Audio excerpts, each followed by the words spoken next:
Hop. Bonjour tout le monde. Donc, épisode 7 de la série Les relations, on en parle. Et ce soir, j'ai l'immense honneur d'accueillir Laurence Lozano. Euh, et c'est génial parce qu'en fait, à part sur Messenger à l'écrit, on ne s'est jamais parlé avant. Donc, quoi d'autre est Non, possible et c'est qu'est-ce vrai. que ça peut créer? Exactement. Ma Tu vois, gratitude à toi, Romain, pour avoir organisé toute cette belle semaine, en fait, et de m'avoir accepté, en fait, de m'avoir inclus dans cette belle semaine sur les relations. ouais, c'est génial. Merci à toi d'avoir accepté l'invitation. Merci à toutes et tous ceux qui ont joué le jeu jusqu'à présent et ceux qui vont venir après. Là, partant mardi à Noussa, j'ai bloqué le calendrier. J'ai dit aux gens, bah, on fera ça au retour ou peut-être là-bas, quoi d'autre Hmm. est possible. Mais là, c'était plus possible le matin, le midi, le soir. Mais c'était vraiment génial. Et il reste encore 3 épisodes déjà prévus d'ici mardi. Pour ceux pour qui ce serait le premier épisode, euh, en fait, tout est parti. Enfin, c'est pas. Ouais. La lecture de ce livre, Relationship Are You Sure You Want One? Donc, les relations, est-ce que tu es sûr que tu en veux une? A pas mal fait bouger de choses. Et c'était vraiment. Ouais, il y a tellement de choses sur les relations qui remontent ces derniers temps. Et en plus, on a l'immense honneur d'avoir été choisi, j'aime pas le terme, mais par Gary et Dane pour créer une classe avec 3 autres gentlemen basée sur le club de gentlemen et le retour des gentlemen. Et Bravo. ça commence le 19 avril. Pendant l'intro sera le premier soir de la classe Les Relations Autrement, qui va être co-facilitée par Brandon et Simone. Et Dieu sait que leur relation a pas mal bougé ces derniers temps. Et donc, vraiment, tout ça a fait que, waouh, le sujet des relations, ça faisait tac, tac, tac, tac. Et donc, j'ai proposé à différents facilitateurs certifiés francophones, juste en une phrase, hein, est-ce qu'il y a quelqu'un qui a envie de me rejoindre? Et Laurence, tu as été parmi les premières à dire tout de suite, oui, moi, moi, moi. Et voilà, on en est déjà à 7 épisodes et il y en a 10 qui sont prévus jusqu'à lundi soir et les autres viendront après. Donc, merci beaucoup. Merci beaucoup, merci beaucoup. Et bien, Laurence, si tu veux te présenter, pour ceux qui ne te connaîtraient pas, ce serait génial. D'accord, merci. Alors, je m'appelle Laurence Lozano, je suis coach et facilitatrice certifiée Access. Et je suis un peu partout. C'est-à-dire que depuis quelques semaines, je suis nomade et je me déplace au gré des classes. Voilà, donc du coup, je fais aussi beaucoup de séances en ligne, à distance. Voilà, donc c'est vraiment un choix que j'ai fait qui me permet aussi de rencontrer un plus grand nombre de personnes. Ce que je trouve très riche en ce moment, c'est d'être dans d'autres régions, de faire des échanges avec des personnes que je ne connais pas, de faire des nouvelles rencontres, d'avoir des nouvelles ouvertures. Parce que c'est vrai que j'ai pris 2 engagements un peu plus forts. Un à la fin de l'année qui était d'être encore plus dans le royaume de nous pour cette année. Et aussi un deuxième d'être encore plus engagé par rapport à la conscience, envers la conscience, avec la conscience, on va dire. Voilà. Donc du coup, ben, je le mets en pratique. Alors c'est pas toujours confortable.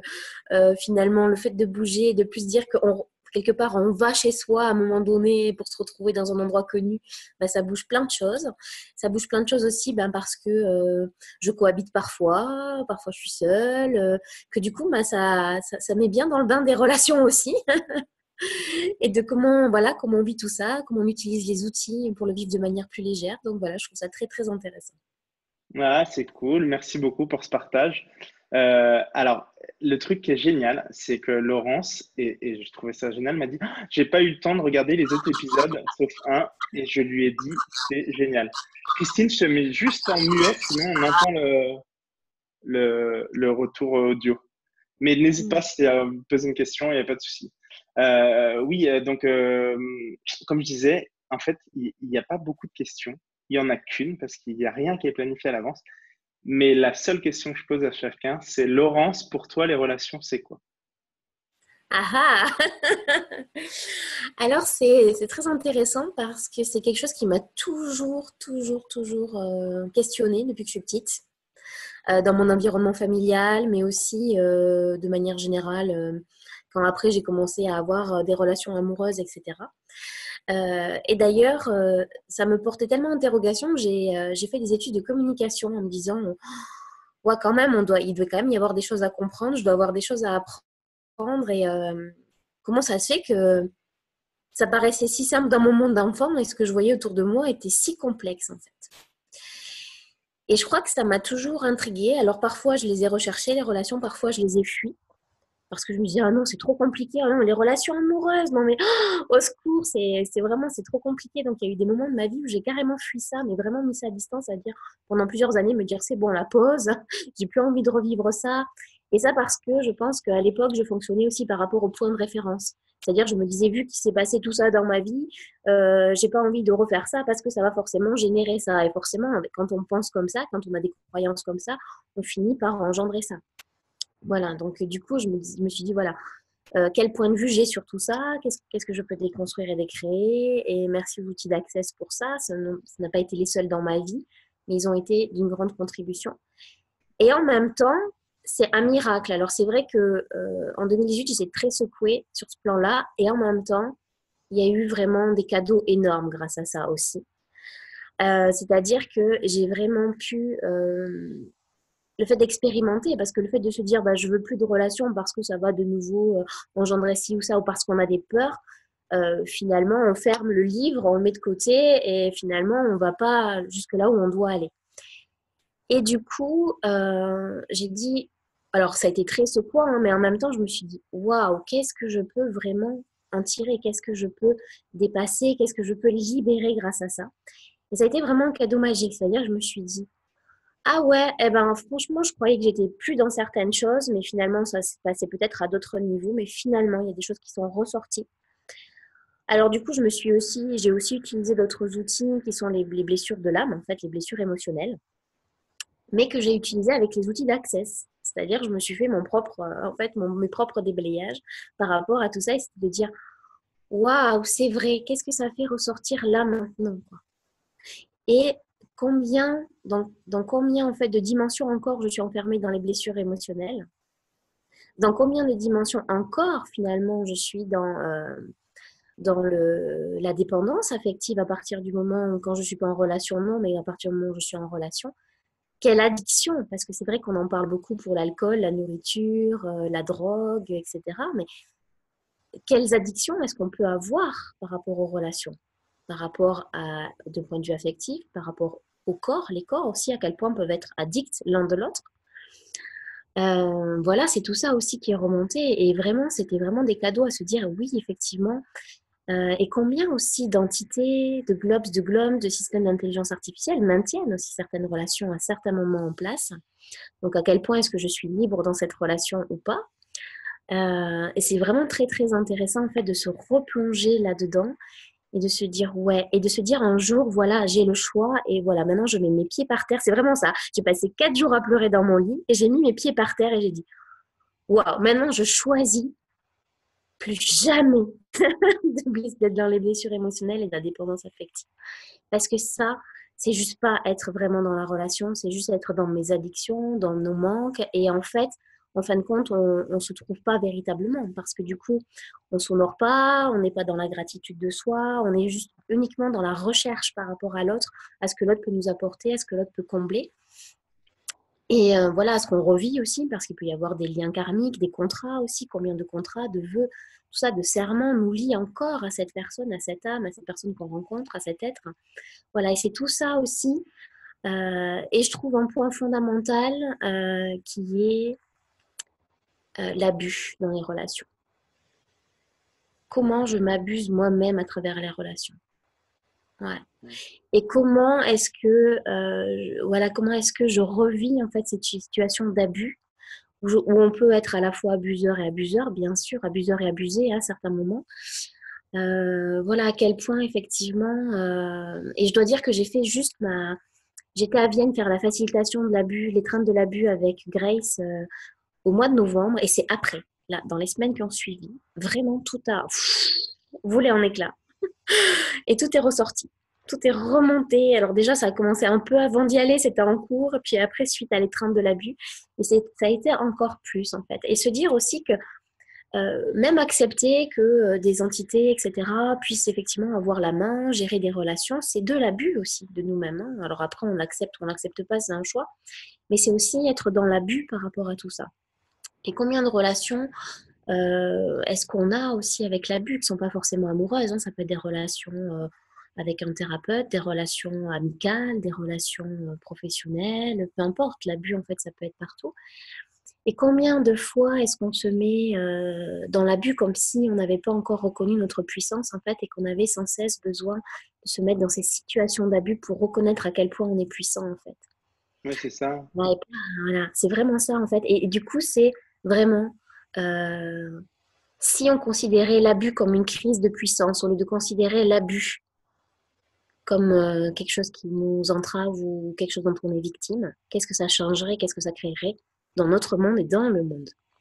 Ouais, c'est pour ça que d'avoir de la gratitude pour tout ce qu'on crée et Oui, d'avoir cette prise de conscience que on ne vit pas qu'à travers l'autre, loin de là, mais qu'on doit exister c'est pour nous-mêmes et qu'on est ça. le co-créateur de tout ce qui nous arrive dans la vie.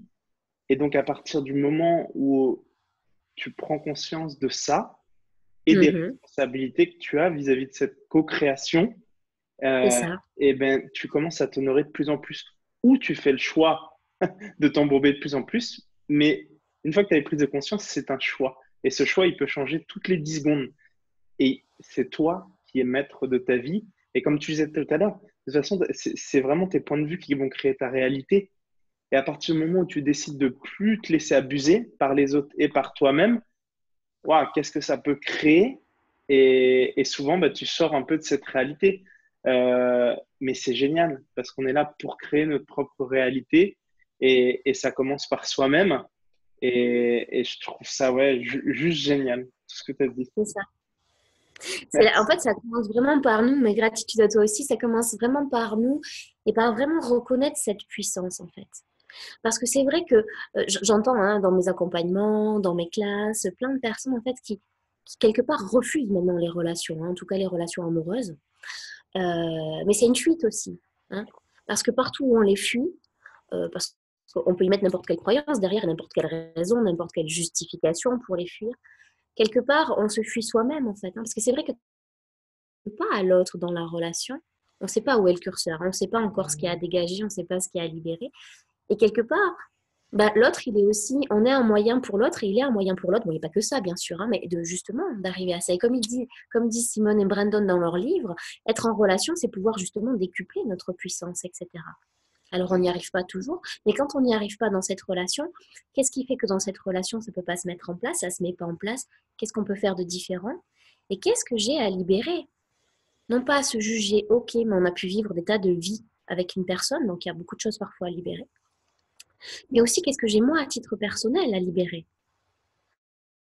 Qu'est-ce qui m'entrave? Qu'est-ce qui m'empêche aussi de m'honorer pleinement moi-même? Qu'est-ce qui m'empêche aussi d'être pleinement libre par rapport à moi-même et par rapport à une relation et de pouvoir être moi dans la relation? Parce que ce qu'on fait ça, souvent, c'est qu'on est tellement télépathe qu'en fait, on capte les besoins de l'autre. Je pense que c'est arrivé à personne ici. Et que du coup, on va s'adapter, on va anticiper ses besoins en fait. Donc du coup, on ne devient plus nous-mêmes, on n'est que l'ombre de nous-mêmes au bout d'un moment. Et on s'est laissé volontairement, inconsciemment bien sûr, mais pomper. Et l'autre personne, bien sûr, a pu puiser tout ça, elle a pu effectivement se nourrir de ça. Et nous, pendant ce temps-là, ben, on s'est épuisé. On s'est épuisé, on a donné ce qu'on avait à donner, on n'a pas été nous-mêmes. Et du coup, au bout d'un moment, bah, c'est comme ça, on se retrouve plus. C'est-à-dire que ben, on n'est plus nous-mêmes parce que on se dit ben l'autre il a ces besoins-là, donc on anticipe, on projette, donc poken pod les projections, hein, ce que l'autre attend de nous, et donc on finit par s'écarter parce qu'en fait on n'est plus nous-mêmes. Hein. La raison pour laquelle l'autre nous a choisi, l'autre nous a aimés au départ, elle est plus celle-ci en fait, puisqu'on se met à être quelqu'un d'autre et l'autre se met à être quelqu'un d'autre parce qu'il pense que ben l'autre personne attend ça et ça et ça de l'autre. Du coup, les personnes en fait s'écartent. C'est des projections interposées. Il n'y a plus aucune réalité à ça. Il n'y a souvent pas de dialogue non plus. Et du coup, ben, on finit par se dire, mais en fait, je le connais plus, mais c'est un étranger.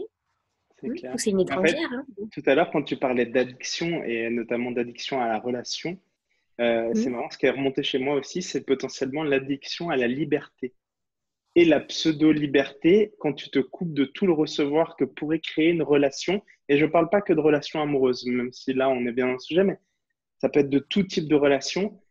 Et à partir du moment où, sous couvert de la liberté que tu veux absolument garder, qui n'est plus dans le recevoir, eh ben, tu réduis grandement ton champ des possibilités. Ce qui ne veut pas dire, bien au contraire, que tu as besoin d'une relation pour exister. Hein, loin de là, c'est pas ça du tout que je dis.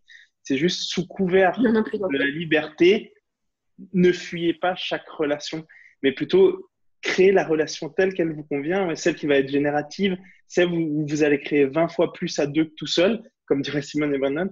C'est Et, et, ça. et ça peut être vraiment top. Et l'outil dont tu parlais au tout début et dont on aura parlé à chaque épisode, c'est de détruire et de créer la relation que vous avez avec vous-même, tout ce que vous étiez hier, avec C'est ça. votre conjoint, votre épouse, votre mari, vos enfants, vos associés en business, vos collègues de travail, tout, et baissez vos barrières tout le temps. Et Mm. qu'est-ce que ça peut créer de magique. Et je vois qu'il y a Christine Lorient qui voulait intervenir. Eh bien, Christine, il n'y a pas de souci, je vais te démuter et ben, tu peux poser ta question. Bonjour à tous. Je ne sais pas si vous avez eu le temps de vous présenter. Je ne sais pas comment vous avez commencé. Je n'étais pas là tout à fait au départ. Moi, je suis très en résonance avec ce que Laurence vient de partager parce que sur 2 points. Déjà, je me retrouve aussi, moi, à beaucoup être nomade depuis que j'ai laissé les clés de mon appartement en juillet. Et donc, c'est une situation qui est très intéressante pour justement voir ce qui se passe dans la relation. Et vraiment, c'est très, très riche. Donc là, je récupère mon appart. Et puis, je suis d'autant plus intéressée par le sujet que je viens d'être contactée il y a quelques temps et on me demande de faire une conférence.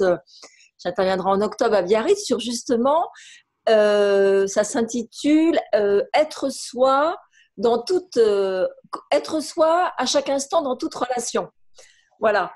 Et bon, moi, je me suis rendu compte, en fait, moi, à la base, je suis professeure de yoga, bon, avant de connaître Access et tout ça, et je suis thérapeute quantique, et j'organise aussi un événement qui s'appelle les Noces quantiques, mais je me suis rendu compte dans mon parcours que j'avais construit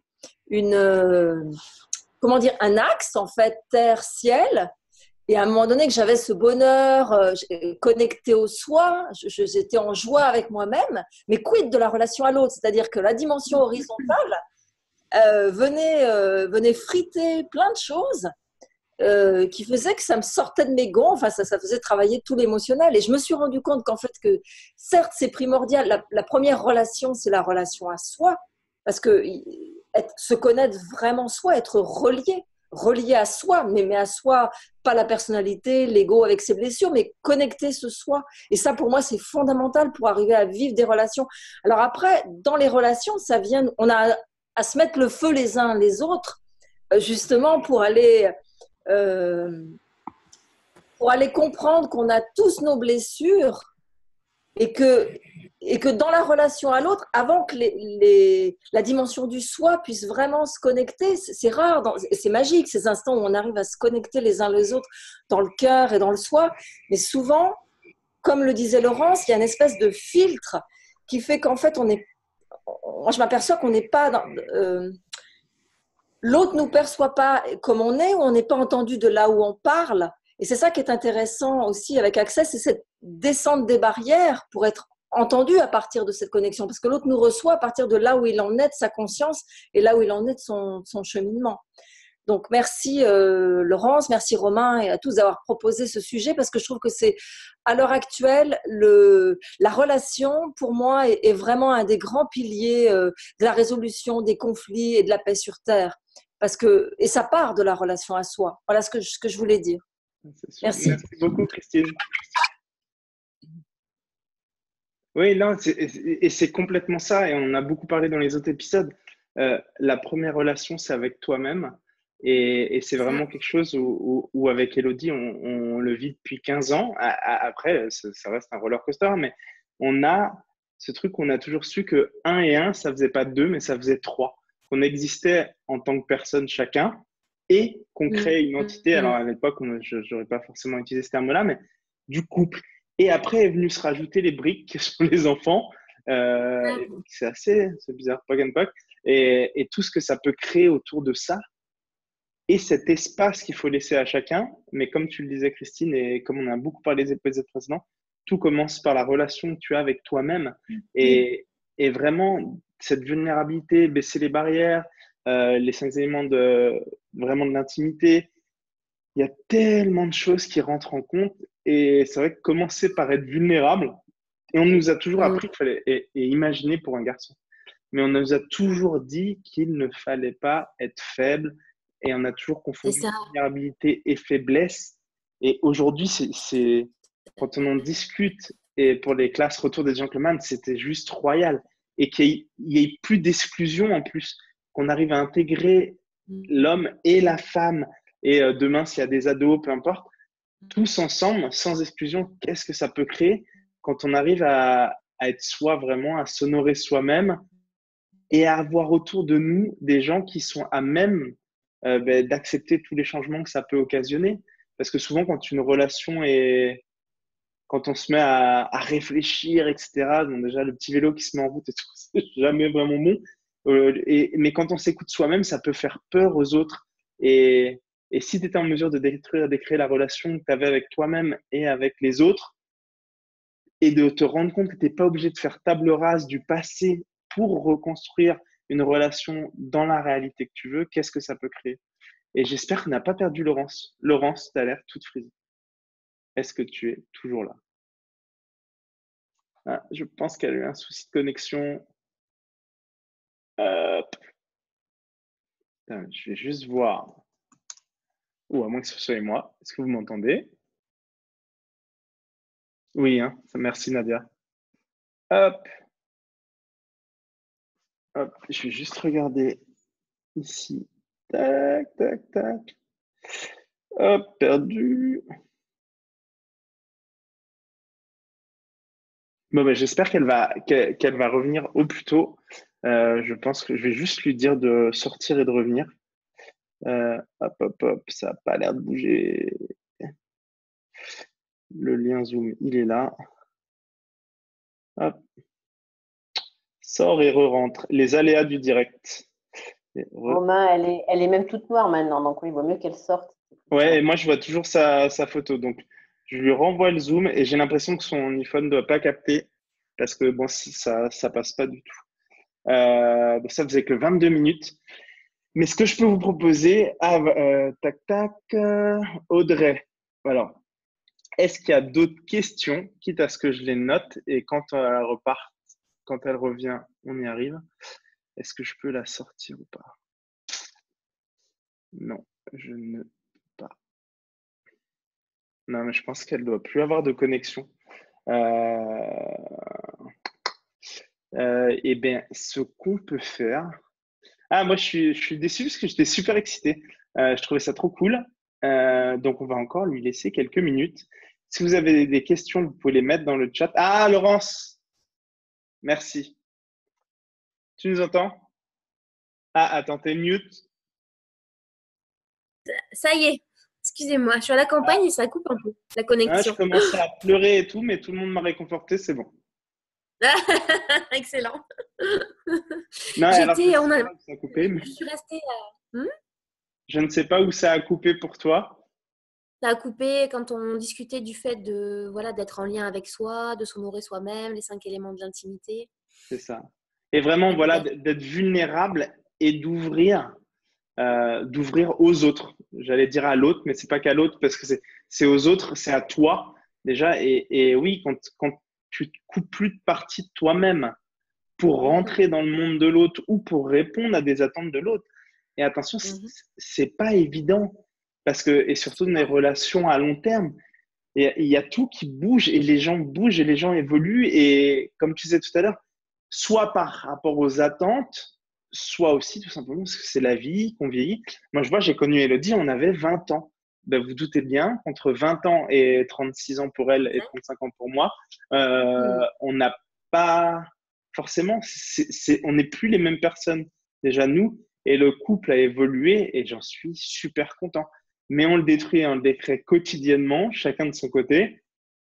Et on n'hésite pas à rester dans la question. Et on se dit, mais voilà, que ce soit 3 jours, 3 ans, 30 ans ou 300 ans, eh ben, qu'est-ce qu'on peut créer? Et tant que ça reste fun pour nous, eh ben, on continue. Après, pour rester ensemble 15 ans, il faut aussi, c'est pas de se dire la première difficulté, boum, on arrête plus tout et on s'en va. Enfin, c'est pas comme ça qu'on a conçu les choses, mais qu'est-ce qu'on peut créer différemment tout en s'honorant soi-même. Et c'est vraiment la brique, et je te rejoins par rapport à l'abus, et d'être abuseur et d'être abusé, et que ça peut changer au sein d'une même relation selon les aspects. Et ouais, quoi d'autre est possible? Je trouve ça génial d'avoir ces prises de conscience-là C'est et ça. dans le choix. Et en même temps, c'est un tel chemin que de s'honorer soi-même parce que, en fait, c'est vrai que quand on le dit comme ça, effectivement, c'est des concepts, on est tous OK avec tout ça. Et en même temps, alors ce que moi j'aime bien, c'est la mise en pratique. C'est vrai, c'est ce que je fais aussi dans mes classes, c'est-à-dire je sors de la classe pour aller vraiment sur le terrain. J'aime bien la mise en pratique, c'est-à-dire concrètement, qu'est-ce qu'on fait pour s'honorer? Et on peut être dans la question justement, qu'est-ce que je peux faire aujourd'hui pour m'honorer? Et pour moi, à partir du moment où on s'honore, on honore naturellement l'autre et on honore aussi la relation. Parce que c'est important aussi. C'est-à-dire que c'est s'honorer soi, oui. Et à partir du moment, c'est vrai, où on s'honore soi-même, tout est beaucoup plus simple et les autres nous honorent aussi beaucoup plus facilement. Et en même temps, aussi, qu'est-ce qu'on fait pour honorer l'autre et qu'est-ce qu'on fait pour honorer la relation? Parce que cette relation aussi, quelque part, c'est en prendre soin, c'est important aussi. Et ça, c'est prendre soin de soi, c'est-à-dire aussi, est-ce que je me respecte dans cette situation? Est-ce que ça correspond à mes besoins? C'est aussi entendre et écouter ses besoins. Parce que moi, à un moment donné, je me suis dit, oh là là, mais est-ce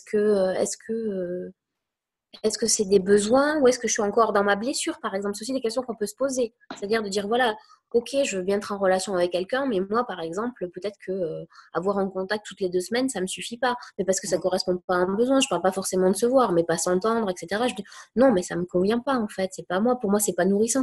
Voilà. Et du coup, en faire part à l'autre. L'autre, après, en dispose. On n'est pas là pour justement contrôler l'autre et que l'autre obtempère par rapport à ce qu'on va lui exprimer. Mais en tout cas, c'est exprimer. L'autre, il en fait ce qu'il en veut, puis après, nous, on fait nos choix. Hein, c'est-à-dire poursuivre, pas poursuivre, aller plus loin, enfin, mettre une action quelconque. Après, hein, c'est rester dans la question. Et c'est toujours être aussi dans cette question aussi. Qu'est-ce que je peux faire pour m'honorer, pour honorer mon corps, pour m'honorer moi? Et parce que prendre soin de soi, ça va dans le je m'honore. Prendre soin de soi, c'est quelque chose qu'on découvre, je trouve, et vers lequel on avance de plus en plus, en fait. Parce qu'on n'a pas forcément, à un moment donné, prendre soin de soi, ça va être peut-être telle ou telle chose. Et au fur et à mesure où on avance, on libère des choses, on a des prises de conscience, on s'aperçoit que prendre soin de soi, c'est encore plus vaste et c'est encore plus large, et ça peut aller encore plus loin. Et qu'on peut faire encore plus de choses. Et c'est vraiment un cheminement. Je crois que prendre soin de soi, s'honorer, c'est vraiment un cheminement qu'on fait au fur et à mesure des libérations, des prises de conscience. Et aussi, on est plus conscient aussi que respecter l'autre, honorer l'autre, prendre soin de l'autre aussi, c'est pas être intrusif, c'est pas être contrôlant, c'est pas rentrer dans son monde sans cesse, c'est pas vouloir qu'il change. Voilà, tout ça, c'est des projections, c'est encore des résidus du sauveur, c'est aussi s'occuper plutôt de l'autre que de soi-même et de son propre jardin. Et je crois que c'est ça aussi. Hein, honorer l'autre aussi, c'est honorer l'autre là où il est, Dans comme le il est. laisser être, ouais, c'est sûr. Ouais, c'est ça. Le laisser être de C'est ça. l'autre et le laisser être de toi-même. Ouais, C'est c'est ça. sûr. Et c'est vrai qu'il m'est arrivé dans ma vie, en fait, dans ma vie, d'avoir, il y a plusieurs années de ça, une relation qui, a priori, m'aurait pas ressemblé, mais comme beaucoup de relations, on a l'impression qu'a priori, elles ne nous ressemblent pas, sauf qu'elles vont toucher des mémoires qu'on porte dont on n'est pas forcément conscient, hein, des fois familiales, transgénérationnelles. Mais au-delà de ça, c'était une personne en fait qui avait eu un parcours militaire très fort avec des opérations extérieures, qui avait certainement, c'était sûr, hein, eu à tuer, etc., etc. Et il y a quelques années, si j'avais pas fait le cheminement que j'ai fait, j'aurais été incapable en fait d'accueillir cette personne comme l'être infini qu'il était. C'est-à-dire de me dire voilà, mes bras étaient ouverts pour accueillir cette personne quoi qu'elle ait fait, quoi qu'elle soit, quoi qu'elle ait été dans sa vie. Et je crois que ça, c'est par rapport à soi. Alors, je pense que ça a été un cadeau pour lui, hein, et j'espère qu'il l'a reçu comme ça. Mais en tout cas, ça a été un cadeau pour moi aussi, de me dire, je peux accueillir, j'ai la capacité d'accueillir ça sans jugement, d'accueillir cette personne sans jugement, de pouvoir vraiment l'accueillir telle qu'elle est. Après, comme je dis, c'est nos choix de rester ou pas rester dans une relation, hein, mais de pouvoir avoir cet accueil, de se dire, ok, c'est un être infini au-delà de ça. Il a expérimenté ça, il a fait ses choix d'expérimenter ça dans sa vie. C'est très perturbant en plus, hein. C'est quand même très dur voilà, par rapport à ce que ça avait comme répercussion sur lui, sur sa stabilité émotionnelle, psychologique, etc. Hein. C'est violent. Mais je veux dire, au-delà de ça, c'est chaque fois, posez-vous la question dans chaque relation que vous avez eue, quels ont été les cadeaux? Qu'est-ce que vous avez été aussi en mesure d'accueillir de l'autre? Parce que souvent, on bute et on dit oui, mais il y a ça, il y a ça, il y a ça, ok. Mais qu'est-ce que vous avez accueilli de l'autre en fait aussi? Hein, bien sûr, ça vous ramène aussi à vos blessures. Ok, mais qu'est-ce que vous avez pu accueillir de l'autre et à quel point vous avez pu être aussi ouvert pour accueillir quelque chose de l'autre en fait? Ouais, C'est parti de vous. Et vous allez ouvrir et pouvoir accueillir aussi de l'autre. Aussi, combien de vous est-ce que vous pouvez aussi accueillir beaucoup plus largement, beaucoup plus grandement, sans vous juger?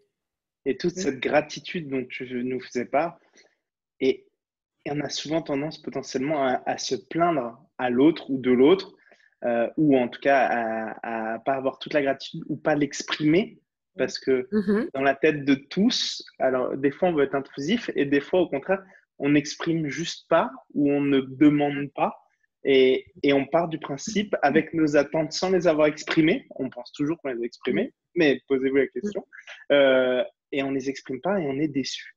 Et si au lieu d'être déçu, on avait de la gratitude pour chaque chose et qu'on était en mesure de l'exprimer, et c'est marrant parce que le niveau est pas du tout le même, que ce soit les hommes, les femmes ou autres. Qu'est-ce qu'on a pu rigoler quand je faisais des trucs à l'époque. Maintenant, je fais beaucoup, beaucoup plus qu'à l'époque, mais quand on était plus jeune, et à chaque fois que je faisais quelque chose, Elodie, elle me disait, tu veux une médaille? Mais je fais ça tout le temps et tout.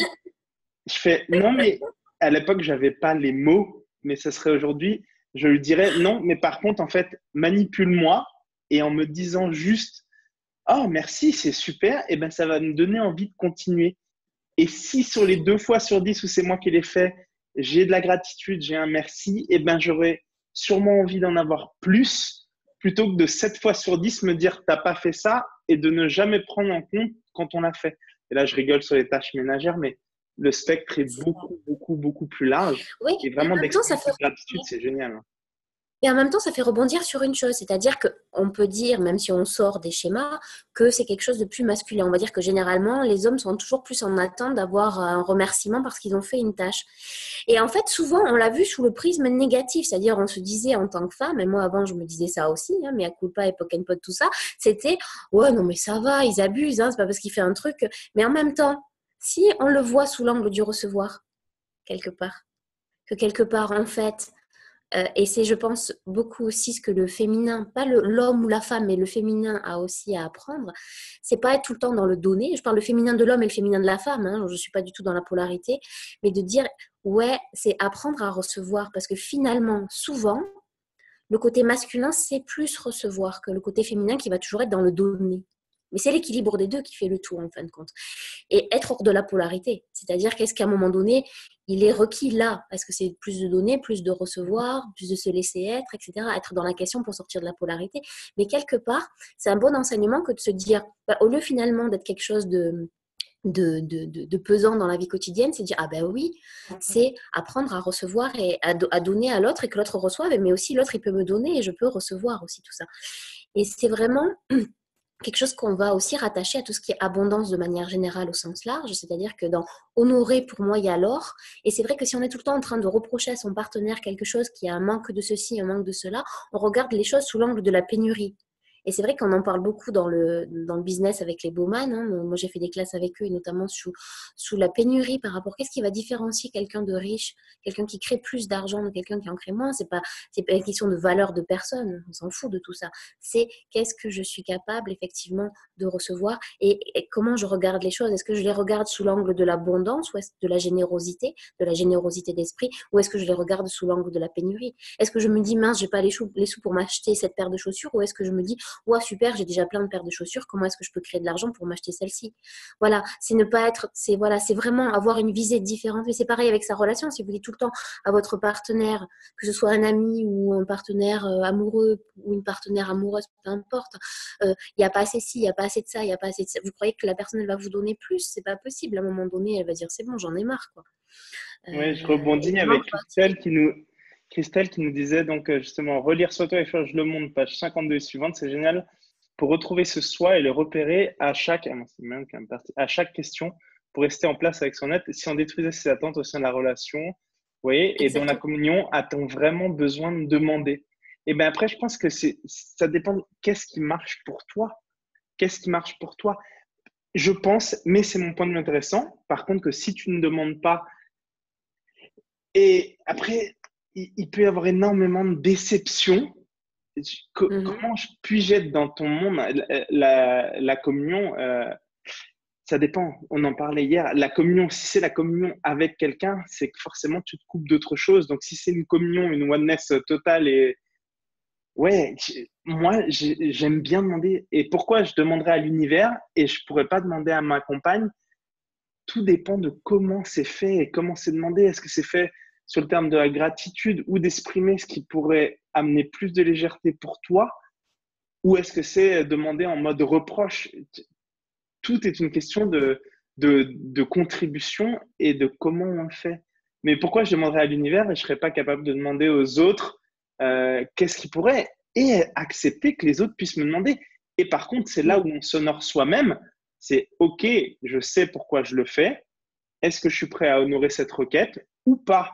Parce que c'est lourd pour moi et je suis capable de l'exprimer aussi, mais ça fait partie de cette communication. Donc, est-ce que être dans la communion empêche la nécessité, j'aime pas la nécessité, mais est-ce qu'on n'a pas besoin de communiquer du tout juste parce qu'on est dans la communion et qu'on peut je sais pas. Je pense que c'est à chacun de vivre la relation et toutes ne seront pas forcément les mêmes.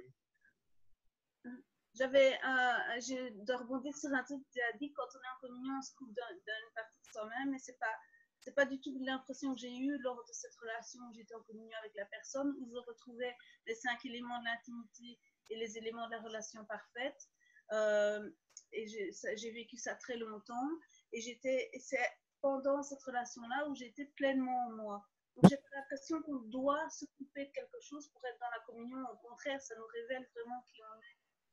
Enfin, moi, c'est ce que j'ai vécu personnellement. C'était juste mon point de vue aussi, mais c'est comme ça. Donc, ça m'a fait un peu quand tu as dit. Ah, ouais, et de la manière dont je voulais le dire, et je m'excuse si c'était pas perçu comme ça, c'était pas forcément là vis-à-vis de toi, mais plus vis-à-vis du reste du monde, en dehors de cette relation-là que tu peux avoir toi et avec cette personne. Est-ce que la communion globale, est-ce que au moment où tu sens cette communion, il n'y a pas des parties où tu coupes de l'extérieur, pas de toi, mais de l'extérieur pour préserver cette communion-là? Mais c'est différent, en fait. Les relations externes sont tout à fait différentes. Mais celles qu'on vit, on les vit vraiment pleinement. Mais oui, il y en a qu'on a dû, je ne vais pas dire couper, mais qui s'effaçaient d'elles-mêmes, en fait. On ne veut pas répondre dans ce sens-là, mais